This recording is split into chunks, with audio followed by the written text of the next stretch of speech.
नमस्कार। इस वक्त हम हैं कटंगी विधानसभा क्षेत्र में, जहां हमारे साथ हैं जिला पंचायत सदस्य और महिला बाल विकास सभापति केसर बिसेन जी, जो निर्दलीय प्रत्याशी के रूप में चुनावी मैदान में अपना भाग्य आजमाने को तैयार हैं। एक अच्छा खासा फॉलोअर्स का ग्रुप इनके साथ है। तो आइए बात करते हैं केसर बिसेन जी से चुनावी तैयारियों को लेकर।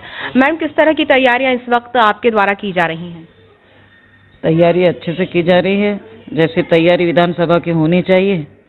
और आज से तैयारी नहीं है, विगत 15 सालों से तैयारियां चल रही है। इसके पहले भी मैंने 2018 में विधानसभा के चुनाव की तैयारी की थी, लेकिन उस समय भी इसी प्रकार की घटनाएं घटी थी। जो 15 साल तक कभी बाहर निकले नहीं, जनता के बीच नहीं निकले, हाईकमान ने उनको टिकट दे दिया। तो उस बार तो खैर स्थानीय प्रत्याशी थी तो हमने झेल लिया और समर्थन भी दे दिए थे। लेकिन ये तीसरी बार हमारे साथ ऐसे हो रहा है। हमने लगातार जनता के बीच पहुंचकर, जिस पार्टी में थे हम, उस पार्टी के तन मन धन से अर्पित होकर सेवा करी। और इसके पहले हिंट भी कर दिया गया था कि आपको चुनाव लड़ना है। हमने सारी तैयारियां कर ली थी, लेकिन उसके बाद अचानक बीजेपी से या निर्दलीय जो पिछले प्रत्याशी जो भी रहे होंगे, बोध सिंह भगत जी, आप सभी को मालूम है कि इस समय उनको बीजेपी से टिकट मिल रही पूरे क्षेत्र भर, पूरे जिले भर ये चर्चा का विषय बना हुआ था। लेकिन अचानक आपने भी देखा होगा, जो दैनिक भास्कर का जो सर्वे था वो मात्र 4% था उनका।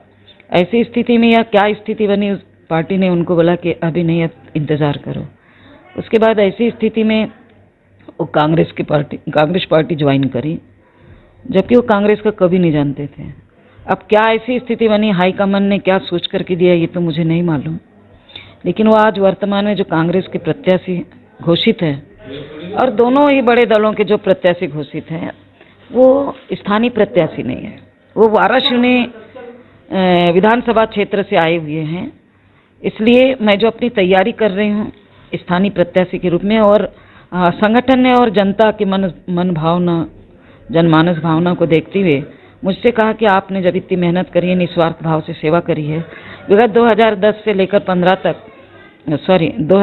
से लेकर 22 जो चुनाव हुए, उसमें भी जिला पंचायत सदस्य का चुनाव जीतकर भेजे और जनता की जो मनसा थी उसके अनुरूप जो कार्य किया। तो उन्होंने भी कहा कि जब आप जमीन से जुड़कर काम कर रही हैं तो निश्चित तौर पर अगर आप निर्दलीय प्रत्याशी के रूप में होंगी तो आपकी जीत सुनिश्चित है, और हम आपका साथ देंगे, क्योंकि संगठन भी हमारे साथ पूरा था और वर्तमान में भी है।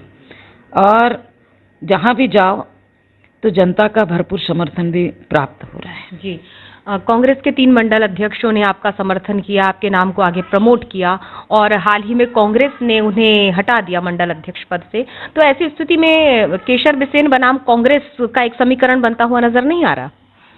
नहीं, ये बात बिल्कुल अभी जो हमारे पूर्व ही कहा जाएगा, क्योंकि वर्तमान में इनको हटा दिया गया है। जो ब्लॉक कांग्रेस कमेटी के अध्यक्ष है वो सच का साथ दे रहे हैं, क्योंकि ये तो बीजेपी से आए हुए हैं।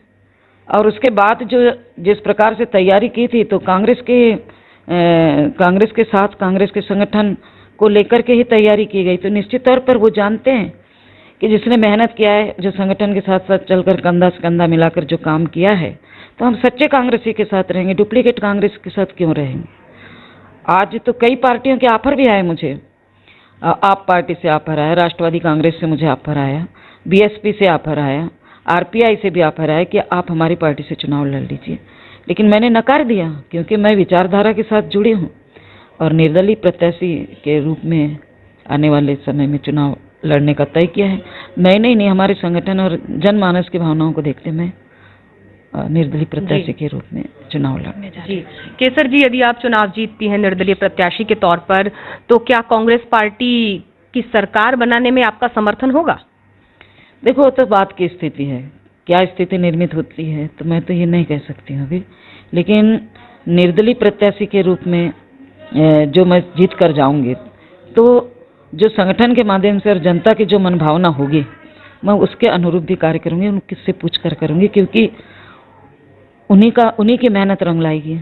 जी, अलग अलग पार्टी के प्रत्याशी चुनावी मैदान में है। समाजवादी पार्टी है, बहुजन समाजवादी पार्टी, कांग्रेस, भाजपा। आप निर्दलीय प्रत्याशी के रूप में भी एक सशक्त पहचान रख रही हैं इस क्षेत्र में।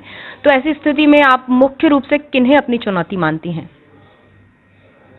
कौन सी पार्टी है जिन्हें आप लगता है कि मेरे मुख्य प्रतिद्वंदी रहेंगे? अब देखो, प्रतिद्वंदी के रूप में तो एक भाजपा ही है, बाकी तो ऐसा नहीं लगता कि कोई पार्टी मेरे से प्रतिद्वंदी के रूप में रहेगी। उसके बाद तो सब डुप्लीकेट लोग हैं और पैराशूट बनकर आए हुए हैं, तो जनता तो ऐसे ही नहीं नकार रही है। तो ये भी चर्चा रही कि कांग्रेस के वरिष्ठ जो जिले में नेता हैं, उन्होंने आपसे संपर्क करने की कोशिश की, तो इस बात में कितनी सच्चाई है? नहीं, संपर्क करने की कोशिश की और आए भी थे। जिला कांग्रेस कमेटी के अध्यक्ष भी आए थे, हिना कावरे जी भी यहाँ आई थी। तो मैंने यही कहा कि भाई, जब इतनी मेहनत करने के बाद आप लोगों ने जो परिणाम या जो सिला मुझे मिला है, तो मैं तो आप निर्दलीय प्रत्याशी के रूप में हम लोगों की भावनाएं बन गई हैं। मैं चुनाव लड़ूंगी, अभी भी समय बाकी है। अगर आप मुझे कांग्रेस का प्रत्याशी बनाते हैं तो निश्चित तौर पर जो वर्तमान में भी आपने प्रत्याशी घोषित किया है, वो 4 महीना रहकर पार्टी में काम करे और आने वाला समय अभी चुनाव का होगा, लोकसभा का, तब उनको वो दिलवाइए। आप मुझे कहेंगे कि नहीं मैडम आप मान लीजिए, तो ये असंभव है जी, ये संभव नहीं है जी। जिला पंचायत अध्यक्ष के रूप में भी आपका नाम कांग्रेस की ओर से प्रमोट हुआ था, तो ये क्या कारण आप मानती हैं, किस तरह की कांग्रेस में एक राजनीति चल रही है कि बार बार आपके साथ इसी तरह का बर्ताव होता है? देखो, सम्मानीय कमलनाथ जी ने तो प्रत्याशी मुझे ही घोषित किया था जिला पंचायत अध्यक्ष का, लेकिन ये तो कहीं से कहीं तक बात छुपी नहीं है। कई लोगों ने कई प्रकार की बातें उड़ाई, लेकिन हमारे हाईकमान के लोगों ने, जो यहाँ के बालाघाट जिले के सर्वमान्य नेता होते हैं, उन्होंने खेल खेला और निर्दलीय प्रत्याशी के रूप में सम्राट सिंह सरस्वार को खड़ा किया और वहाँ पे भी हमारे साथ धोखाधड़ी का काम किया। पता नहीं क्यों उनको ऐसा लगता है कि अगर केसर बिसेन जिला पंचायत के अध्यक्ष बन जाती है तो हमारा अस्तित्व कम हो जाएगा या हमारा मान सम्मान कम हो जाएगा या हमको लोग पूछना कम कर देंगे।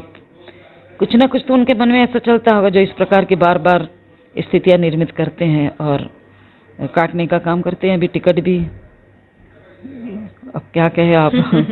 जमीनी क्या मुद्दे होंगे जिन पर आप चुनाव लड़ेंगी, और बड़ी सशक्त भूमिका में आप नजर आ रही हैं इस वक्त, तो क्या कुछ दिमाग में है, कार्य योजना है? हाँ बिल्कुल बिल्कुल।